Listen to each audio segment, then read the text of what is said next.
Let's now look at our very first example. Very first example that we're going to graph is y equals x squared plus 6x plus 5.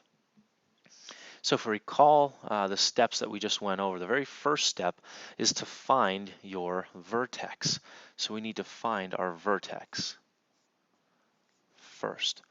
If you recall, to find your x-coordinate of your vertex, it was simply negative b over 2a. So for us, that equals negative b value here from our quadratic is 6. So that's going to be a negative 6 divided by 2 times a. A in this case is 1. So this gives us negative 6 over 2, which finally gives us a value of negative 3. So the x-coordinate of our vertex is negative 3. Now you recall, hopefully, from how to calculate the vertex that in order to calculate the y value of the vertex, it's as simple as taking what you just found to be your x coordinate of your vertex and plugging that in to your equation. So it's going to end up being that the y coordinate is equal to negative 3 squared plus 6 times negative 3 plus 5. So simplifying this gives us y equals negative 3 squared, which is 9, plus 6 times negative 3, that gives us a minus 18, and then plus 5. Finishing this off, 9 minus 18 is negative 9. You add 5 to that, and you end up with negative 4. And there is the y-coordinate of our vertex. So we found that our vertex is the point negative 3, negative 4. So I'm going to go ahead and find that point on my graph. Negative 3, negative 4. Go over to negative 3 and down to negative 4. That's this point right here. Negative 3, negative 4. So that's the point that is my vertex. That's the point that's the vertex of my parabola. Now, if we recall, we can tell whether the parabola opens up or down by the value of a. The value of a here, the coefficient in front of x squared, is 1. That's a positive number. That means the parabola should open up. The parabola should open up. Okay? It's just something to keep in mind to make sure that as we progress, we're getting answers that make sense. Because the next step that we want to do is we want to create a t-table around our vertex. So here's what this looks like. Here is my xy t-table. And we found that our vertex was negative 3, negative 4. Negative 3, negative 4. Now I'm going to pick x values on either side of my vertex. So keeping it simple, nice numbers to work with, I'm going to keep it as negative 2 and negative 1 and negative 4 and negative 5, 2 numbers on each side of my vertex. What this will do is it'll give us a few points on either side of the vertex to give us that shape of the parabola that we're looking for. Now that we've selected these values, we need to take them and plug them in back into our equation y equals x squared plus 6x plus 5.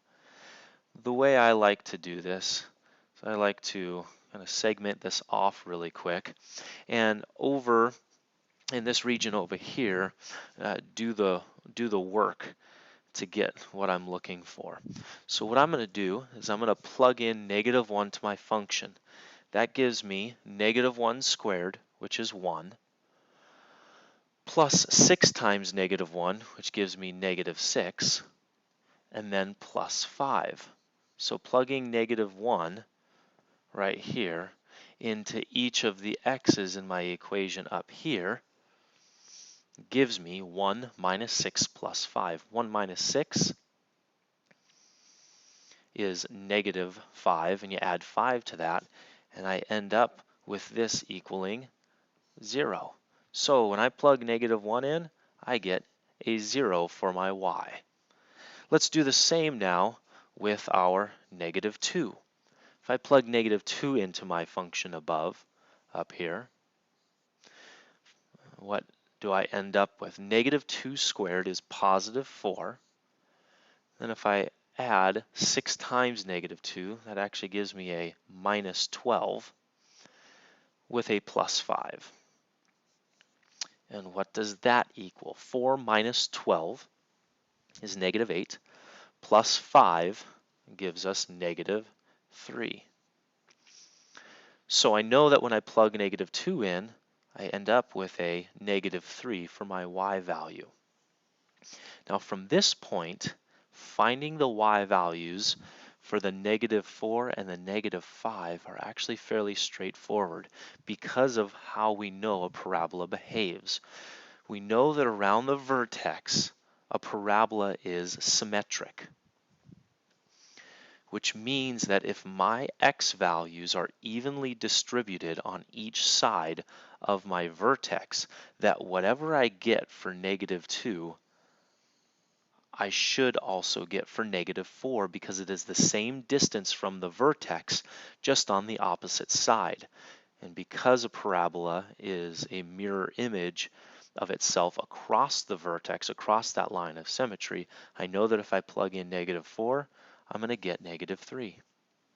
And likewise, because -1 and -5 are each 2 units away from the vertex on either side, I know that if I plug in -5, I'm going to get the same y value as when I plug in -1. So if I plug in -5, I'm going to get 0.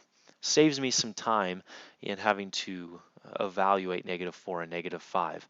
That's one reason why I chose the x values I did, so that the x values were mirror images around our vertex of -3, -4. Now that I've got my t-table, the next step is simply to plot these points. So I'm going to go ahead and plot these points. So -1, 0 is this point right here. We've got -2, -3, which is this point here. We already have our vertex of -3, -4. The next point is -4, -3, which is a nice mirror image of the point on the other side of the vertex. And lastly, we have -5, 0, which again is a nice mirror image of the other point on the other side of the on the other side of the vertex. If you look at these points, hopefully you can see that they line up very nicely in the shape that we expect, a parabola. So connecting these dots ends up giving us something that looks like this. And there we have a parabola, which is the graph of the function up here, y equals x squared plus 6x plus 5. Now again, as a way of accounting, we want to label our vertex right here, which is -3, -4. We want to label 2 other points. I'll label this point right here at -2, -3. And I'll label this point right here, which is at -1, 0. -1, 0. And last but not least, we want to also label our axis of symmetry. Our axis of symmetry is again that line that intersects the vertex. So our axis of symmetry will be this line right here. A vertical line that goes through the vertex, and the coordinates, or rather the equation of that line, because it's a vertical line and goes through the point -3, this line has the equation x equals -3. Here we have our parabola, vertex, 2 other points properly labeled, axis of symmetry drawn and also labeled.